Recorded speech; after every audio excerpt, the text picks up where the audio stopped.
Simulan natin ang ating talakayan. Ano ba ang nangyari sa mga nakalipas na panahon? Good morning to our friends. Good morning to our guests. We have with us the President of the Management Association of the Philippines, President Melito Salazar, the Honorary Chairman of ECOP, Mr. Sergio Ortiz Luis, the Vice President of the Federation of Filipino Chambers of Commerce and Industry Incorporated. We also have with us Mr. Norman Cabrera, Secretary General of Kapatiran. We're expecting SENPEG's Professor Roland Simbulan to join us later if he could still make it. So, let's start the ball rolling. Unang tanong, para sa ating mga panelists, brief statements please, Mr. Melito Salazar. If you're asked, ano ang mga naganap sa mga nakalipas na SONA at anong aasahan natin ngayon? Mr. Salazar, please. Well, alam naman natin anong sa unang SONA ng ating Pangulo, siya po ay hindi lamang nagbigay ng kanyang mga plano, pero ang pinaka-importante ay binigyan niyang buhay ang kanyang mantra, yung daan matuwid. Hindi ho ba natin na alaala na nung sa kanyang SONA, meron pa siyang mga binigay ng mga pangalan na hindi po ay sumusunod sa daang matuwid. At sinabi niya rin po ang mga kanyang gagawin along the lines ng kanyang contract, social contract, na siya lang po ang presidential candidate noon na naglagay ng itong social contract niya sa Filipino people. So, ang expectation ko, lalagay ng mga accomplishments, high growth rate, anong mga nagawa sa infrastruktura, pero meron akong gusto talaga na dapat gagawin niya. At ito po ay importante sapagkat ang tinatawag kong defining legacy ng Aquino administration ay yung laban sa korupsyon. Yung integrity po ang unang-unang dapat maging legacy ng Aquino administration. At kailangan ipakita na yung mantrang daan matuwid ay dapat sinusunod talaga. At yung mga doon sa previous administration na linoko ang bayan natin, yung mga doon sa gobyerno at ang kanilang mga kasama sa private sector na hindi lamang ginamit ang buhis ng ating bayan sa kung anong prohekto ng mga ghost projects ay dapat po ikulong. So may sinabi ako at lumabas na nga ito yun sa periodiko na unang-una, mas gusto ko sana ng ating Pangulo ay magbibigay ng report kung ano ba talaga ang nangyayari sa buong bureaucracy ng gobyerno sa kanilang pagsunod sa tamang daan, daang matuwid. Okay.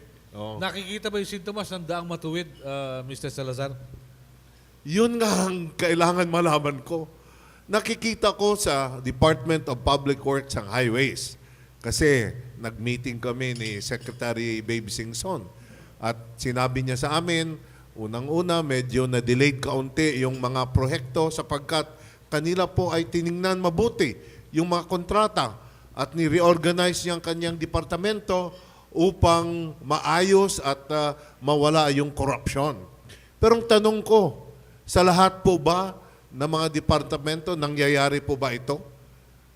Ikalawa, kailangan may report din kung ano na nangyari sa mga kaso laban sa kay Pangulong Gloria Macapagal Arroyo na ang tingin ng ating mga Filipino people ay ang pinaka-corrupt na presidente at pangulo ng ating bayan.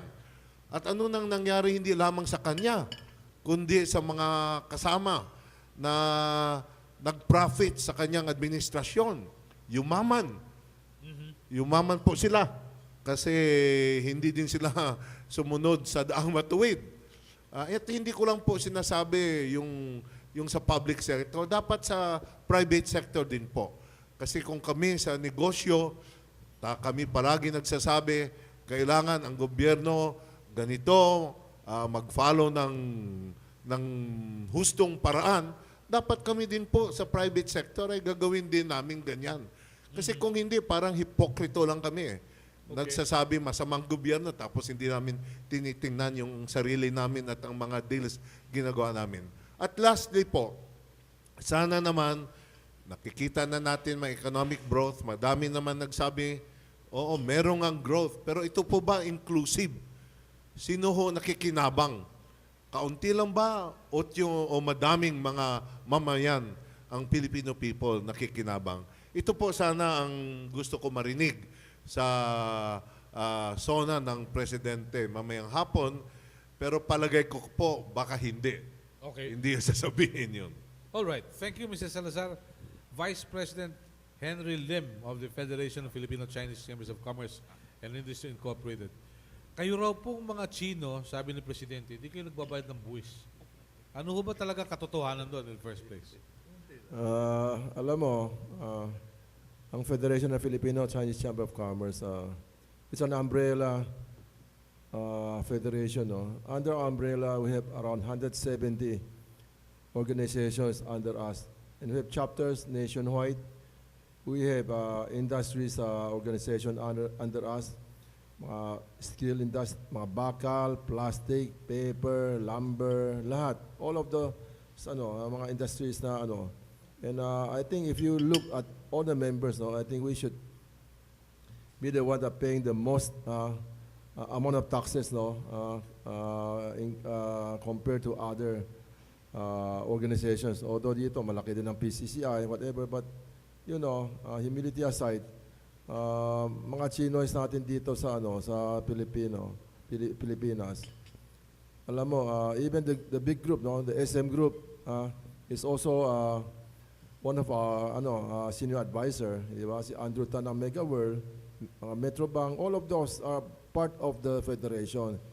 Kaya sana if there are things na kasi nakikita nila yung mga ibang mga may mga associations na walang TIN number but all of these associations for example there's a paper association, whatever, these are non-profit talaga we put it up so that we will get together, so that we will have a common mandate how to support the federation.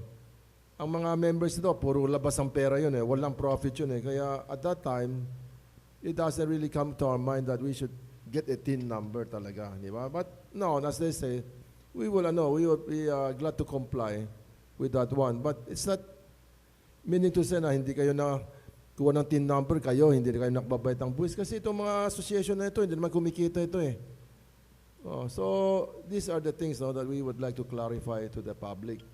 But of course, we are one with the President in order for us to really itong daan na matuwid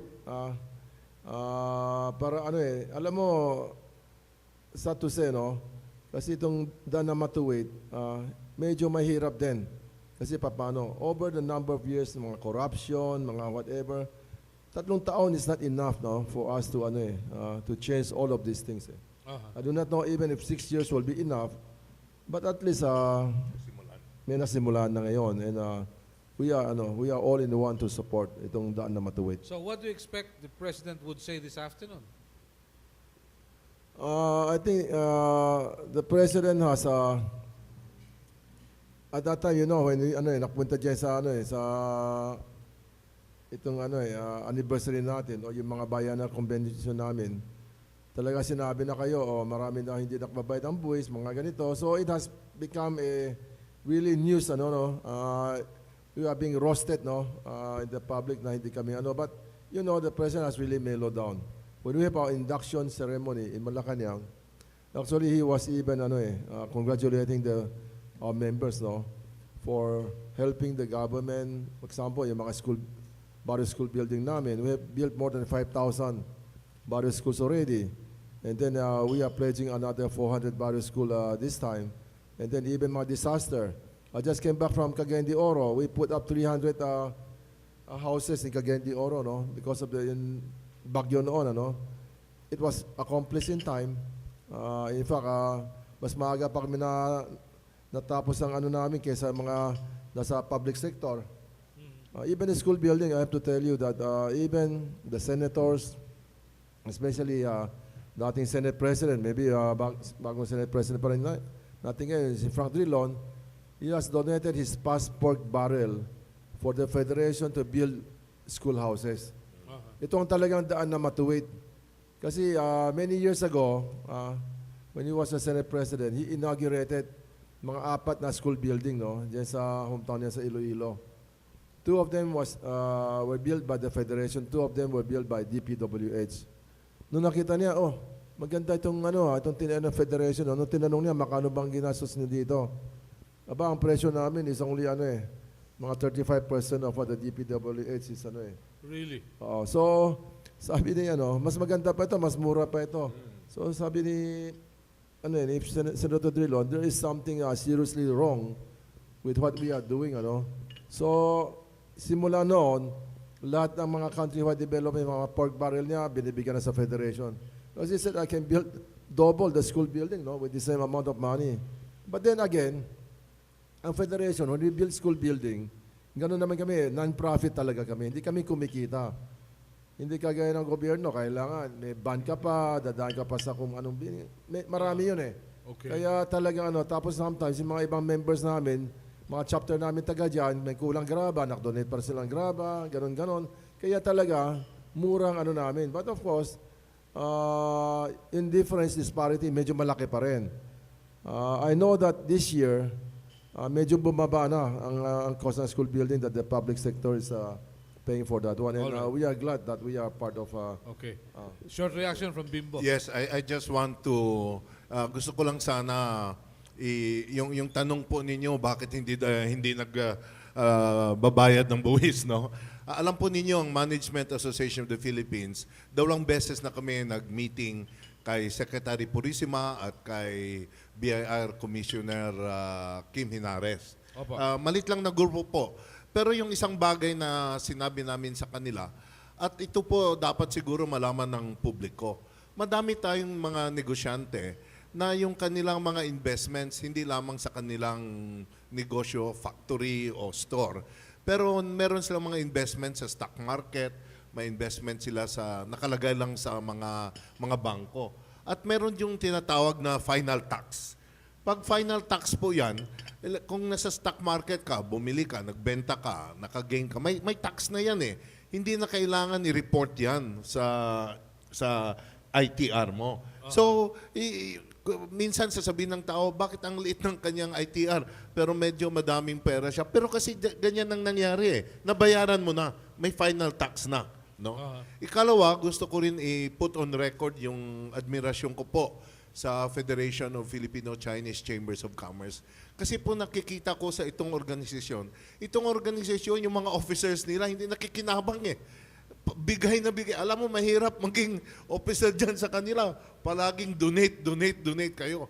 At nakita din namin, nung nasa UP po ako, nung nagtuturo ako sa UP, at naging director ako ng UP ISSI, pag-prohekto po ng Federation Filipino-Chinese Chamber of Commerce, talaga, ginagawa nilang mabuti talaga. Low cost yan. Lahat na pera, ang budget, namimit talaga. That's why, nung siguro si Senator Drilon, sabi niya, yung kanyang pork barrel, bigay niya na lang kasi alam niya pag binigay niya doon, gagamitin talaga ng mabuti sa pagtayo ng mga school buildings. Hindi siguro gaya ng megang legislators kung saan mga NGOs inalagay. Hindi ba? Gusto ko lang po ilagay ng record kasi historically, tingnan din natin, malaki na po ang contribution ng Filipino-Chinese businessmen sa ekonomiya ng ating bansa. At dapat po ma-recognize ito. Yun lang po. Thank you very much. Si Norman Cabrera is the Secretary General of Kapatiran. Norman, ano ba dapat yung maging talumpati ng Pangulo ngayong hapon? Pakikuha lang ng mikropono. Dun sa una mong tanong kanina, kung ano yung pananaw natin dun sa mga nakaraang SONA ng ating Pangulo, what I would like to say is that they have been nothing but shallow, no? Walang lalim, hindi radikal, no? Sa given yung current situation that we have now as a country, wherein we are laggards in terms of compared to our neighbors, even in Southeast Asia. In terms of my expectations on the upcoming SONA of the President, my expectations is nothing but it will be without depth, no? Yung pong mantra ng kasalukuyang administrasyon na daang matuwid, kung walang korap, walang mahirap, is nothing but motherhood statements, no?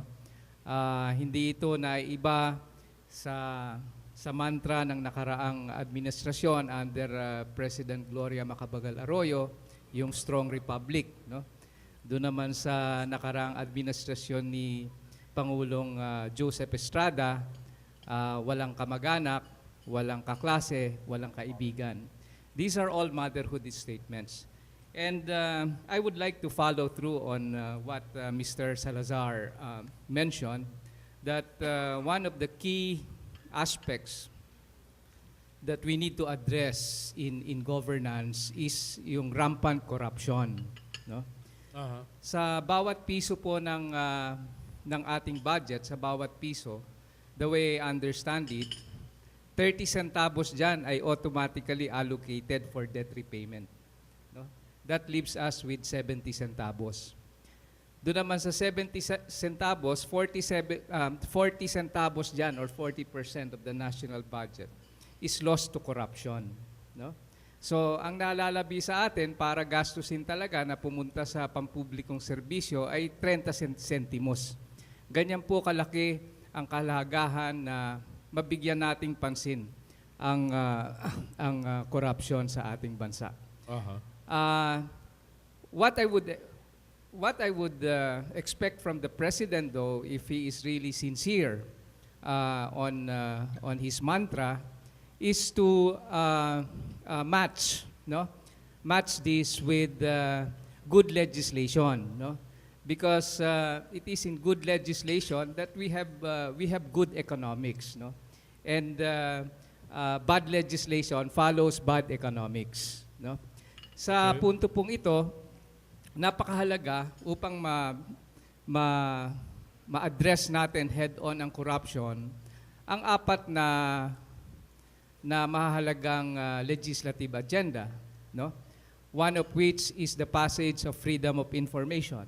Okay. The freedom of information opens the books of all agencies of the government, for one, and hopefully this will be a deterrent to corruption, and also a way in which the activities, no, of people can be exposed, no? All right. The other here is the other object of freedom of information is inclusive democracy, kung saan ang mga negosyante natin, especially, no, ay malalaman kung ano ang programa ng gobyerno at kung saan they can more productively participate, no, in the direction of government in terms of say future infrastructures and all these things. Okay. Pangalawa pong legislative agenda na that will address corruption head-on ay yung pagpapasa ng prohibition of political dynasty. Hindi po natin maikakaila na ang the reason, no, the reason why politics, the way it is practiced, has been most hurtful of us as a people and is possibly the biggest bane in our life as a nation and the most pernicious obstacle to our achieving of full human development ay dahil sa mga immoral compromises, patronage na dulot, no, ng political dynasty. Ang issue po ng political dynasty ay dapat Kung ito man ay dapat o hindi, ay tapos na dahil ito ay nakasaad sa ating konstitusyon. Teka muna, Norman, liwanagin ko lang. Yes. You expect our honorable congressmen and senators to pass yung implementing rules and regulations? Well, I am not expecting, pero ito dapat yung sinasabi kong maging direksyon, lalo na ng kataas-taasang Pangulo ng ating bayan. No? Pangatlo dyan, yung abolition of pork barrel. No? All presidents have been guilty of this. No? Yung 10 billion scam na Lumabas. pangkasalukuyang issue ngayon ay talagang isang pagpapatunay na ang pork barrel system ay nakakasira, no, sa primary duty ng ating legislators na magpasa ng batas para sa pangkalahatang kabutihan. Okay. At pang-apat doon, Melo, is yung speedy administration of justice. At nabanggit ito ng dalawang tagapagsalita kanina na hindi natin alam kung ano yung nangyayari ngayon sa mga kasong ipinangako ng ating Pangulo na kanyang hahabulin. Okay. I say there is good economics in this legislation because, number one, if we can address corruption, it follows that we can channel back again yung nawawalang 40 centavos, no, sa corruption into public services. Ano po ba yung public services? Nandyan yung education, nandyan yung health, nandyan yung housing, nandyan yung public infrastructure.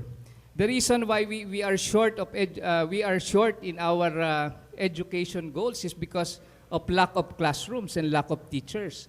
Ang dami pong mga graduate ng pagtuturo, walang makitang trabaho kundi humanap ng ibang trabaho sa ibang bansa. No? Okay.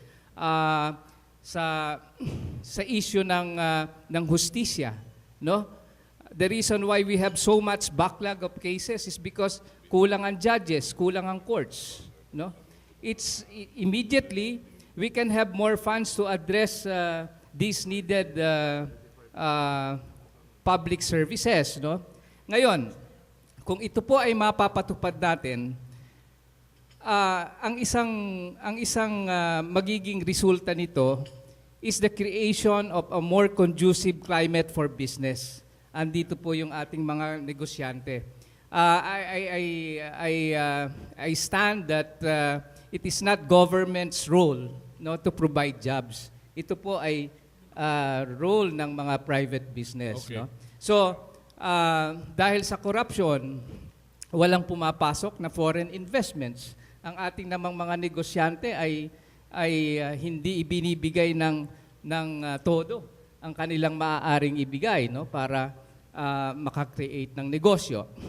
At pangatlo, if we can have this, no, yun hong 30 centavos that we automatically allocate to debt repayment, no, ay maaari na nating i-renegotiate sa mga foreign creditors, no. Kung meron it's just like a private corporation in trouble, no, na babalik sa kanyang mga bankero, no, to restructure its loans, no. And it depends on a sound business plan, no. All So again, if we have good business, no, conducive climate for business, that means more taxes, no. The reason why government is always thinking of new taxes to impose is because kulang ang kaba ng bayan, no. The reason why we have excise tax on oil, the reason why we have sin tax now, ang hinahanapan nila ng paraan ay buwisan ng karagdagan ang mamamayan at hindi nila binibigyang pansin yung nawawalang buwis ng mamamayan na hindi pumupunta sa tamang lugar. Okay. Thank you, Norman. Mr. Celio Ortiz Luis, let me just ask you this. They've said their pieces about SONA. Let me just ask you a direct question. Samsung opted to do business in Vietnam. I talked to the Koreans last week. They said one of the factors why they went to Vietnam was mababa ang sahod. gaano ba kababa at gaano ba dapat kataas ang sahod ng manggagawang Pilipino? Coming from ECOP. Well, nung araw, alam naman natin na isa tayo sa attraction natin, mababa ang sahod dito. At isa tayo sa pinakamababa dito sa ating lugar. Ngayon, isa na tayo sa pinakamataas, no? I think ang mas mataas na lang sa atin ngayon is probably in our area, Singapore siguro, tsaka I think Malaysia. Nalampasan na natin yung mga sahod na dati medyo huli tayo. Ngayon, tayo lang yung taon-taon merong mandated wage increase. At hindi naman natin sinasabi na hindi dapat itaas ang sahod. Ang problema lang dito, ang covered ng minimum wage natin is only about 14% of our workforce. Yung 86%, hindi naman nakikinabang pag may mandated wage rate. Sino ba 86%? Yan yung mga yung market vendors, mga drivers, mga tricycle drivers, yung mga may mga maliliit na negosyo, self-employed na mga some farmers, sa Fisher Fox. 86% yan, hindi naman ako-cover ng wage. So every year na nagtataas tayo ng wages, ang nangyayari dyan pinahihirapan natin ang buhay ng 86% in behalf of 14%. At ang ating formal sector, yung 14% din, palit yan every year. Nung araw, nasa 40% yung formal sector Bakit kamo naubos yun? Dahil every year nga, nagtataas, ang nangyayari nga, yung mga workers, ayaw na nga nagme-member ng union dahil, ba't pa ako magme-member? Ba't pa ako magsisipag? May trabaho ko ng ayos o hindi, tataasan naman yung sweldo ko every year. So, yung productivity natin, pababa dito, at napapansin ng mga investors yan. Bakit ang Pilipino, pag lumabas ng Pilipinas, napaka-desirable, napaka-taas ng productivity? Because iba yung environment. Environment dito, hindi naman competitive iniintay mo na lang yung itataas yung sweldo mo at hindi nalalaman ng ating mga legislators kumisan, pag tinataas nila yan, hindi popular yan. Popular in the sense na yung mga naghihingi, yun yung organized. At yun lang yung nakikinabang. Pero paano naman yung 86%? Ano naman ang gagawin natin doon? Hindi naman nabibiyayaan. Pagka tumaas ang sweldo ng iba, tataas yung pamilihin, saan kukuhanin naman ng 86% yun? Okay. Pero, Bimbo, coming from the Management Association of the Philippines, if we're to focus on wages, how competitive are we from other ASEAN countries? Alam po ninyo, yung wages naman yun, pag tiningnan mo, depende yan sa kung anong negosyo ka. May ibang negosyo, anong percentage ang wages sa total cost ng kanilang operation. May ibang negosyo, ang wages malaki ang percentage. Ang approach dapat dito sa palagay ko, at ito po ay nung nagtuturo ako sa UP, palagi ko po sinasabi ito. Pag tingnan mo talaga, mabuti yung mga madaming negosyo dito sa ating bansa na ang binabayad nila sa kanilang mga workers, mas malaki pa kaysa minimum wage. Mas malaki pa kaysa minimum wage. In fact, ang palagi ko sinasabi, bakit magsalita pa tayo tungkol sa minimum wage? Dapat yung wage na bibigay sa isang worker, unang-una, pwede din yan ma-establish pag merong magandang collective bargaining agreement between an organized group, labor union, and then the management. Kasi doon natin makita kung kaya ba talaga ng isang negosyo ang magbayad ng ganyan ng minimum wages. Meron kaming company ang baba kung tingnan mo yung wages, ang baba. Pero pag end of the year, minsan half of the year nagde-declare kami ng 3 months, 4 months bonus. I guess he's Depende. talking of Manila Bulletin. No? Depende kasi yan sa paanong negosyo. Yun, alam po ninyo, itong economic global world, very competitive tayo. Pag ginawa mo, i-fix mo na ang expense mo yan, naku, paano kayo mag-compete? Pero there are good times, there are bad times. Kailangan may flexibility ang ating management na magbigay ng anong dapat kailangan na sahod. Okay. Pero dapat wag tayo mag-fall into the trap na ito po, i-compare natin ng United States at Europe.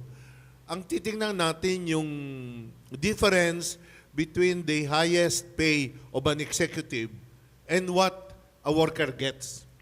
Pag tingnan mo sa Europe, ang disparity is less eh. Sa US, sobrang laki ang compensation ng executives compared sa workers. Palagay ko, mas maganda tingnan din yan sa Pilipinas. Tingnan yung top pay ng presidente o ng mga vice president at i-compare mo sa binabayad sa worker. Kasi ano din yan eh, I always say, ang success ng isang kompanya comes from both the workers and management working together. Okay. Pero kung may sitwasyon ka na, sobrang laki naman ang ang kinukuha ng mga executives, tapos ang mga workers sobrang late naman, mukhang hindi naman fair yun. I Alright. just want to end, kasi yung sinabi ni Norman, suportado yung sinabi nyo ng aming MAP. Kami po ay sumulat sa kay Pangulo na yung Freedom of Information Act, dapat po ma-push through yun. Sinama din namin yung Whistleblowers Act, kailangan malagay yun para ma-encourage. Kasi ganito talaga from the business point of view. Kami sa MAP, no, we are composed of many of the leading organizations ng bayan na business organizations na willing to compete kami. Willing to compete. Ang ayaw namin mangyari na ang ating negosyo, yung economic environment natin, hindi level. Sapagkat yung mga malapit sa those in power, get the deals. At those who are competent, pero they're not in Malayo. power, wala. That's why ako sa MAP, palagi ko sinasabi, ang MAP, hindi kailangan magsipsip kung kaninong mga administrasyon. Sapagkat ang MAP, we are confident sa aming capability, sa aming competence, we are willing to compete on the basis of these strengths and capabilities. Okay. Short Pero reaction from Norman. Yeah, Norman. there's something I would like to add on the matter of wages. No? Alam mo, kung minsan nakakalungkot no, na ang pinag-aaway sa ating lipunan ay ang mga manggagawa at mga negosyante. No? Na kung saan, karaniwan, lumalabas pa na ang mga bad guys ay ang mga negosyante. But this is what I would like to say. In real terms, ang global competitiveness or international competitiveness ng wages ng Pilipinas ay hindi ganong ka-competitive. Bakit ko sinabi yan? Alam mo, ang isang manggagawa or ang mga empleyado, sa kanilang pag-consider ng isang makatarungang sahod, no, ay ipinapasok nila yan dyan, hindi lang yung kanilang pang-araw-araw na pangangailangan, no, kundi ipapasok nila dyan yung pangangailangan nila sa kalusugan, pangangailangan nila sa edukasyon, no, pangangailangan nila sa pabahay. That's the ordinary worker. And anything less than that ay parang kulang na kulang talaga sa manggagawa. And this is where government's failure comes in, no? Kung meron tayong free education kahit hanggang high school, tapos if we have ample state universities, no? Edi ang problema ng isang household para sa edukasyon ng kanyang mga anak ay nasagot na. Kung meron tayong magandang healthcare programs, no? Edi yung malaking bahagi, no, ng pangangailangan ng isang pamilya upang mabigyang seguridad ang kalusugan ng kanyang mga miyembro, ay nandun na rin. So, if we can have all these things, no, already accounted for by public services in government, then we can be more competitive. So At hindi ngayon- nila hihilingin Yeah. yung mataas na sahod. Sang-ayon Katulad ako ngayon. dyan kay Norman, no? Kasi pag tiningnan mo sa ibang bansa, yung mga food prices mababa eh. Sapagkat ang gobyerno binigyan na po ng proper support yung agrikultura, no? Proper support yung infrastructure. So yung pagdala ng mga vegetables, mga food products sa urban areas, mababa na po. Yung sa edukasyon, binibigyan na. So, maganda din ang sinabi ni Norman sapagkat siguro dapat lagay natin sa ating kaisipan na hindi lamang lahat ilagay natin sa negosyo, sa businessmen, no? Hindi naman burden yan. Pero dapat siguro business and labor together, dapat we have to work to pressure government to bring about the kind of society na kailangan po natin. Yung inflation is low, education is there. Yung sinabi po ninyo, yung sa state colleges and universities, ang Management Association of the Philippines po ay nagtutulong sa 6 na state colleges and universities. Ang kanilang mga areas, mga land properties nila na noon idle, tinutulungan po namin sila para magawa yung productive at para may extra income itong state and colleges and universities. No? So, yun lang po. All right, let me ask Mr. Sergio Ortiz Luis at si Henry. You've had the chance to be part of state visits, either as members of the business groups, nakasama ng Pangulo, or as friends of the business groups. Whatever happened to the strategy of government to attract foreign investors, Mr. Sergio Ortiz Luis? Noong panahon ni FBR, yun ang pinakamadaming biyahe, yun ang nakita kong pinaka-productive as para sa attracting investment and fixing trade. After that, wala na nangyari. Nakita naman nyo, nag-grow tayo ng 7.8% noong last quarter. That's very good. The name of the game is how to make that sustainable and kagaya ng mga neighbors natin, mga for period of mga 8 years, mga 7% growth, 8% growth, that will bring us to what we wanted as a tiger, to be a tiger economy. Ang sikreto actually, and for most of our neighbors, foreign direct investment. Okay. Ang foreign direct investment natin hanggang ngayon, in spite of the fact na after 3 years ng preparation, good governance, showing the world that we are even playing field na dito, hindi pa rin medyo pumapasok ng foreign direct investment. Sa katunayan, mataas pa ang foreign direct investment noong 2012 ng Cambodia at Myanmar sa atin. Bakit? Ano ang kulang? Yun ang dapat nating pag-isipan. At yun ang gusto na sana naming makikita na may roadmap tayo. Ano ba ang talagang roadmap na gagawin natin to attract investment? Bakit tayo kulelat in spite of the fact na marami na tayong ginawa rito for good governance? Bakit ang employment natin umaatras in spite of the fact na dapat umaasenso? Kasi yung foreign direct investment natin ang hindi umaabante. Ngayon, ang gaya kanina, tanong nyo, ano ba ang dapat na maano rin sa mga dito sa SONA? Kami, ang gusto naming marinig talaga, ano ba ang talagang definitive roadmap na may timetable doon sa mga infrastructure na kailangan na hinahanap din ng mga ano. At ano ba ang pag-asa na kung hindi man tayo magpapalit ng konstitusyon doon sa nationalistic provision natin na tayo na lang at Indonesia ang meron dito sa part of the world, ano ba ang legislation na pwedeng gawin para makusyon yun? Kasi nasa denial mode tayo na hindi kailangan yan eh. Okay. Kailangan yan. Kaya hindi po mapasok ang direct investment, foreign direct investment. Merong hinahanap sa ating hindi natin. Hindi naman tayo pwede makakompete sa fiscal incentive. Hindi naman tayo ganun ka. Ano.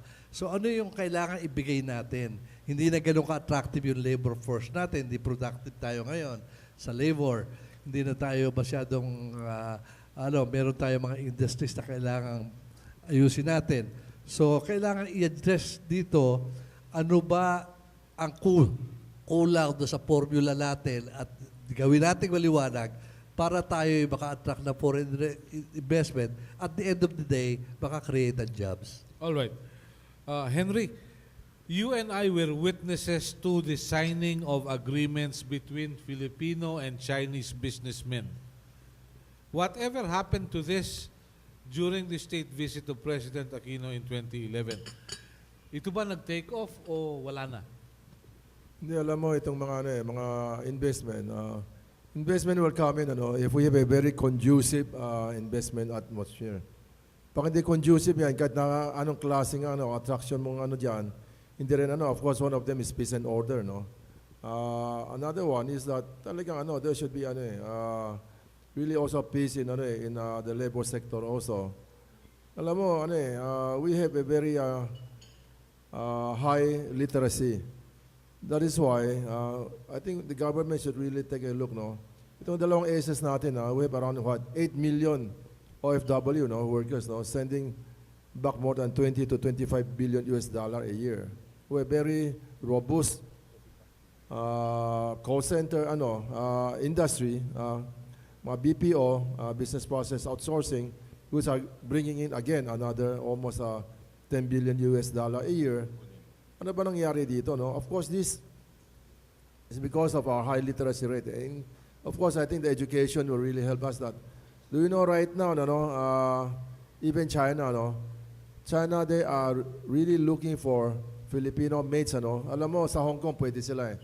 And I think we have a couple of hundreds of thousands, 300,000 mga mates natin sa Hong Kong. And then I will tell you that there's around another 30,000 which are illegal, but really working in China. As mates, mataas ang ini-offer nila, up to 500 US dollar per month. Really? Yes. Kaya because that sabi nila, baka kinuha ko ito, pwedeng katulong sa bahay, pwede bang turuan ng anak namin ng English. And these are the things that And pero dito naman, yung wages talaga, it's very relative eh. Di ba? Ano bang benchmark mo sa wages eh? If you are going to benchmark your wages here against the wages of those people in Myanmar, in Cambodia, mataas tayo. Di ba? But kailangan may industry-wise eh. Ang natin dito, ang sabi natin sa labor sector, tignan natin, ang pinakamaganda, kailangan we open up for foreign direct investment to come in. To be very conducive also labor sector. Alam mo, everything is supply and demand. Mga economics yan, everything is a commodity eh. You know, China, dati-dati, ang mura-murang labor nila. Kaya lahat ng foreign investment napupunta sa China. Once the floodgate is open, lahat ng mga industry pumasok ng mga pabrika. But then, again, because of supply and demand, if the supply of labor is less than the demand, then, of course, the wages will go up. Right now, ordinary mga workers in China will get around 3,000 RMB per month. 3,000 RMB? Times 7, that's 21,000 pesos eh. Kaya tumas na rin sila. But of course, productivity is another thing also. No, kaya yung mga iba napupunta na sa Vietnam, napunta sa Cambodia, Myanmar, but gano'n naman ang mga pabrika eh. But then again, sad to say na before, we try to set up a high minimum wage, whatever. Sabi natin sa mga workers natin, you have to bear with us. Kasi kung sobrang supply naman ng labor, tapos ang demand, kakaunti lang. Talaga kahit na paanong ang minimum wage mo, there will be a lot of factories or businessmen trying to circumvent the law. Diba? Kahit na, for example, 450 pesos ang minimum wage natin, tapos gusto magtrabaho ng 250 pesos. Siyempre, may mga ganito rin eh. Hindi ba? Kaya, it's really relative eh. For me, as a businessman, as an economist looking from the outside now, it's not really. Another thing is that we have to revitalize also the agricultural sector. Do you know that what happened in Thailand? The buying price of pala in Thailand right before is only at 10 pesos per kilo. Now, when Thaksin took over, the sister of Thaksin, the new lady prime minister, they raised the buying price of palay to 18 pesos to as much as 20 pesos per kilo. The government is spending $8 billion buying the palay from the Alam mo mga farmers yan, they're encouraged to plant eh. Mataas ang kinita nila. Biro mo, from 10 pesos to 18 pesos, 20 pesos, halos doble ang kita nila. But then again, the government is losing $3 billion every year, buying at a very high price and selling at a very low price. But then, dalawa ito eh. You have to look at the political side and also the economic side also. Political side, kasi Taksin, alam mo, may kalaban sila eh. May red shirt, may yellow shirt, or whatever, no? Eh ngayon, nung ginawa niya yan, medyo stabilize kasi biglang mag-popularize, very popular sa Taksin. I think the opposition right now is talagang hindi na sila makagalaw eh. Kasi lahat ng mga is with the administration. Now, that is on the political side. On the economic side naman, sabi ni Taksin, if I pump in $8 billion to the agricultural sector, for example, in the Philippines, that's times 40, that's already 320 billion pesos pumping into that one. Even if the government will lose around $3 billion a year, the economic activity, the multiplier effect that goes along with that one, he can recoup it because factories will have to come out with more products selling to the farmers. And the factory have to pay more taxes, lahat yan. You can recoup that, makabawi ka pa dyan eh. Kaya this is a very wise move. Well said. Okay, we'll open the floor to friends in the media to May I add ask to that, questions sa ating mga panauhin. Just briefly, Yeah, add Norman, something sige, to that, sige. It doesn't take rocket science, to put this country back on track, What but- are you but- saying, but for as long, Norman, are you saying we live in abnormal times? No, we live in abnormal times, yes. But for as long as the interest, of 1% prevails over the interest of 99%, it needs rocket science to put this country Okay. back on track, And I mentioned about corruption, which is an essential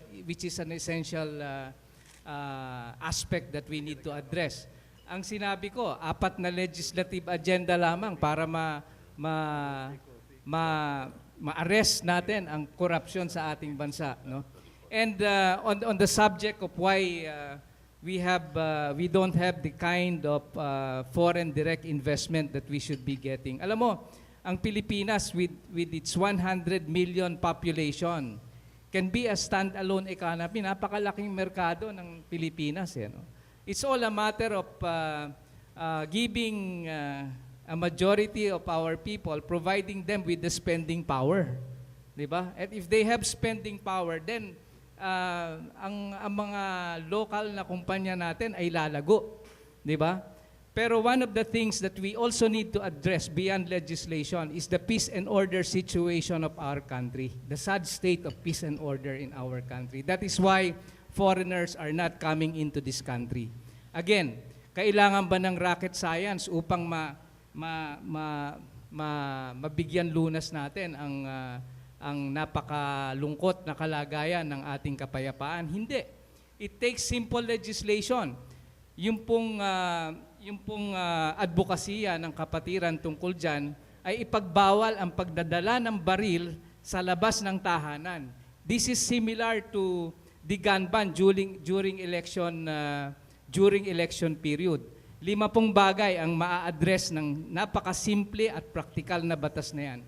Number 1, it will reduce crime. Ibababa nito ang crime rate ng ating bansa. And we have seen this in statistics during the imposition of gun ban during elections. Number 2, it will empower our policemen in the course of undertaking their responsibilities. Matutulungan sila. Pangatlo, mawawala, maaalis natin ang mga private armies, Nakaramihan ito ay laganap lalo na sa kasulukan ng ating bansa at pinangungunahan ng mismo pa nating mga politiko. Yan ang state of natin. Pangatlo, if we can make the legal possession of firearm in public places punishable, by a non-bailable imprisonment of 12 to 20 years, Ano mangyayari? This will discourage criminals Ngayon kasi, Melo, ang nangyayari sa atin, merong hold-upper dyan, merong mga crimes na iba't ibang klaseng crime na ginagawa, mahulihan mo ng baril, aggravating circumstance lang yung possession. Okay. Habang dinidinig yung kaso, he can bail himself out. No? At pangatlo, if we can have a straightforward amnesty, no, for the surrender of firearms with financial reward and with no questions asked, then unti-unti malilipol natin Norman. yung baril sa lipunan. Tama ba yung impression ko na tila gusto mong magpresidente si Duterte? Hindi naman. Kasi baligtad naman yung kay Duterte in real terms. Hindi Shoot maganda ang first kanyang before Pero investigation. siguro, may I just butt in dyan? Yes, ano? okay. Alam po ninyo, yung MAP, meron kaming mga laws na propose sa legislation. Pero meron din kaming isang activity, yung legislation committee namin. At ito po ay mag-identify yung mga madaming laws na meron tayo at anong status ng implementation. Sapagkat po, pag tingnan natin mabuti, sa lahat ng mga regulasyon, sa lahat ng mga laws nandyan, ano ba talaga ang implementation? Palagay ko po, yun ang answer. Yun ang, as you say, it doesn't take rocket science. Pag in-implement lang mabuti, itong mga laws and regulations na nandyan, malaking bagay na yan para sa atin. Yun lang po. Siguro Alright. madaming press dito, dapat magtanong na sila. Okay.